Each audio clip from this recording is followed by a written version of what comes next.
Bonjour à tous, bonjour Bernard Thibault. Bonjour. C'est ce matin que recommence la négociation sur le marché du travail.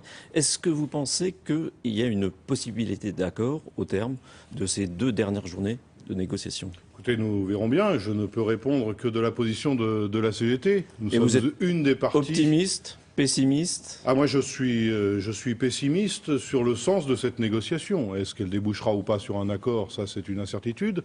Par contre, une chose est sûre. Vous dites pas ce matin l'accord est exclu. Les dernières propositions patronales sont à l'identique dans la même philosophie que les textes précédents. Plus de précarité pour les salariés. Donc il y a au moins une chose que je peux vous dire ce matin, c'est qu'il est exclu que la CGT approuve la philosophie des propositions patronales soumises à un éventuel accord avec les syndicats ce soir ou demain matin. Pourquoi? Parce on nous propose d'aggraver encore la précarité qui caractérise pourtant le monde des salariés. Nous avons une commande pour cette négociation. C'est une négociation à la demande du gouvernement.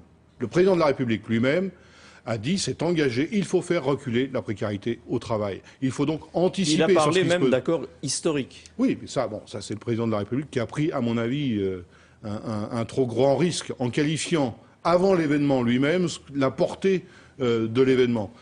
Nous discutons avec les employeurs depuis le mois d'octobre, non pas de toutes les mesures destinées à faire reculer la précarité qui mine la société française, et pas que la société française. Dans toute l'Europe, il y a une précarité dans l'emploi. Les salariés sont les principales victimes de cette crise, alors qu'ils n'en sont pas les responsables. Et on nous propose aujourd'hui de mettre de nouveaux types de contrats de travail, de plus en plus précaires, contrats de projet, contrats intermittents. Tout le monde travaillerait. On va revenir aux tâcherons du début du siècle, si on écoute le MEDEF aujourd'hui. Mobilité forcée, vous devriez... MEDEF quand même, c'est que pour pouvoir embaucher, il faut plus de flexibilité. Nous connaissons ce vieil adage patronal. Les licenciements d'aujourd'hui feront les emplois de demain. Les profits d'aujourd'hui feront les emplois de demain. Ça fait 25 ans que ça ne se produit pas. Il serait donc temps de s'apercevoir que ça n'est pas avec les anciennes recettes qu'on va trouver les réponses appropriées à la crise. Est-ce qu'en France, il n'y a pas quand même trop de rigidité sur ce marché du travail? Non, écoutez, faites une enquête d'opinion auprès des salariés, vous allez voir si aujourd'hui, dans une période où 75% des offres d'emploi sont en CDD, à temps partiel contraint, une période où, pour les jeunes, l'arrivée à un CDI se fait en moyenne à 26 ou 27 ans, demandez aux salariés si aujourd'hui, une des caractéristiques du marché du travail, c'est d'être surprotégé. Ce sont les actionnaires dans les entreprises qui sont surprotégés. Eux, ils ont une sécurité sociale professionnelle, ce que nous revendiquons pour les salariés. Bien sûr qu'il peut y avoir des évolutions dans les appareils de production, bien sûr qu'il peut y avoir des évolutions dans les emplois, mais il n'y a aucune raison que ces évolutions s'illustrent et comme conséquence une précarité accrue pour les salariés. Mais alors justement, qu'est-ce que vous, ce matin, vous faites comme proposition pour arriver à un accord? Nous portons depuis des années le principe de la sécurité sociale professionnelle. Il est temps, dans un appareil productif qui évolue, avec des technologies, avec des connaissances, avec des outils de production qui, d'une région à une autre, peuvent évoluer. Il est temps de penser le droit social des salariés, non pas attaché uniquement à leur emploi et à l'entreprise dans laquelle ils travaillent, mais de reconnaître un statut du salarié. Mais pour ce faire, il faut que les entreprises reconnaissent leur solidarité de responsabilité. Or, ce qu'on nous propose aujourd'hui, c'est un droit de plus en plus décentralisé. On négocie entreprise par entreprise, de moins en moins de conventions collectives et de moins en moins de droits interprofessionnels. Est-ce que vous pensez que le MEDEF est prêt à faire un pas en avant pour obtenir cet accord? Le MEDEF souhaite obtenir un appui des syndicats pour plus de flexibilité dans le marché du travail. Il n'obtiendra pas le soutien de la CGT dans cette démarche, et je vais même au-delà. En cas d'accord, ce qui reste encore à démontrer, s'il s'avère... Techniquement, c'est possible, parce qu'il faut que 3 syndicats seulement signent cet chaque accord. syndicat prendra ses responsabilités, appréciera si, selon lui, ça va plutôt dans le bon sens ou dans le mauvais sens. Nous avons commencé depuis plusieurs mois à faire campagne dans le pays pour sensibiliser, pour informer sur ce qui était en jeu. On est sur des révolutions très importantes concernant le Code du travail. J'y insiste encore ce matin. Et je sensibilise les salariés. Intéressez-vous à ce qui se discute. Ça peut avoir des effets très concrets, très douloureux pour votre quotidien, pour vous-même, voire pour vos enfants. On est en train de préparer le marché du travail de demain. Et ça concerne donc tout le monde. Donc une chose est sûre, accord ou pas accord, nous continuerons de combattre toute mesure qui aurait pour vocation de flexibiliser, de précariser encore davantage les salariés. Mais un accord qui ne serait pas signé ni par la CGT ni par FO, ce qui paraît se dessiner, ça serait un accord qui serait valable ou qui serait vraiment discutable? Juridiquement, il pourrait être considéré comme valable, mais après... Est-ce qu'il serait représentatif, disons?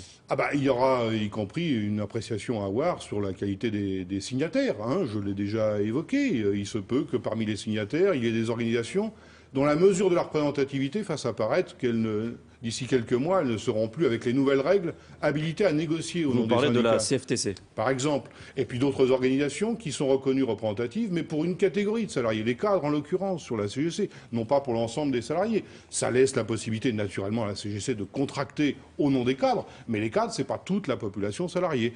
Donc après, de toute façon, accord ou pas accord dans cette négociation, il y aura le moment du choix politique à faire par la majorité. Est-ce que cette majorité politique, qui, je le rappelle, a été mise en place très largement par une majorité des salariés à l'occasion des élections présidentielles, vous avez d'ailleurs des élections législatives, voté pour François Hollande. Nous avons, pour ce qui concerne notre organisation syndicale, joué notre rôle au moment de ces échéances électorales. Vous le regrettez? Non, je ne le regrette pas, mais je pense qu'il sera sain pour cette majorité de se rappeler qu'elle a été mise en place non pas par le MEDEF, mais par une majorité des salariés.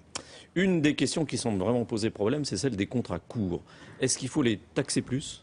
Nous avons depuis des années, avec d'autres syndicats sur ce point, il n'y a pas que des points de divergence entre les organisations syndicales, dit qu'il nous fallait modifier les mécanismes de financement à la protection sociale et faire en sorte d'appliquer plutôt des malus aux entreprises ne faisant pas du CDI, de l'emploi permanent, de la formation, des politiques salariales dynamiques, des malus à l'égard d'entreprises qui, elles, avaient un comportement, je dirais, un peu plus citoyen et responsable vis-à-vis de l'emploi. J'espère que si, puisque le patronat ne veut pas faire de concessions là-dessus, que les responsables politiques... Ça pourrait être une des concessions, c'est ce qu'on dit ce matin. Je ne sais pas si ce sera des concessions. En tout cas, ce ne sera pas de nature à compenser les mauvaises dispositions qui figurent déjà dans le texte et que nous avons évoquées à l'instant. Le MEDEF, par exemple, dit que quand il y a une baisse d'activité, on devrait pouvoir baisser les salaires temporairement, oui. Recourir au temps partiel. Oui. Vous y êtes opposé? On peut aussi envisager de faire travailler les gens gratuitement, ou sans code du travail et sans sécurité sociale. Après tout, ça coûterait encore moins cher. On peut aller à l'excès de ce point de vue-là. Il y a une catégorie à laquelle il ne faut absolument pas toucher dans le raisonnement du MEDEF, ce sont les actionnaires. Eux, vous avez remarqué, il y a eu 2 indices qui sont sortis le même jour, fin décembre. Le record du niveau de chômage dans notre pays et aussi le record des dividendes versés par les entreprises du CAC 40. Voilà, on est tout à fait là face à des symboles qui sont illustratifs de ce à quoi nous sommes confrontés. Les actionnaires doivent primer, l'intérêt des actionnaires doit primer sur l'intérêt des salariés. Mais il n'y a pas quand même une logique à dire, en cas de coup dur, en cas de baisse des commandes, il faut savoir s'adapter? Il faut aussi s'interroger pourquoi il y a baisse des commandes. Il y a un problème de pouvoir d'achat dans notre pays, les statistiques de vente sur l'automobile, mais aussi dans d'autres domaines d'activité. Pour qu'il y ait de la consommation, il faut une capacité de consommation, une capacité de pouvoir d'achat. On a une politique salariale aujourd'hui dans un pays où un salarié sur 2 ne gagne pas 1 500 €. Comment peut-on faire et avoir ce dynamisme? Il faut s'intéresser aux investissements dans les entreprises. Nous sommes dans une politique de sous-investissement, de sous-formation à l'égard des salariés. Donc on ne peut pas désigner les salariés comme étant les responsables du niveau du chômage. Soit parce qu'ils coûteraient trop cher, c'est ce que nous avons entendu dans le rapport gallois, nous aurions des salaires trop élevés, nous serions trop payés, soit parce que le Code du travail serait trop rigide. Ça, ce sont de vieux adages patronaux qui, je l'espère, encore une fois, avec cette majorité politique, seront du passé, mais non pas pour l'avenir. Merci. Merci à vous. William, c'est à vous. Merci, messieurs.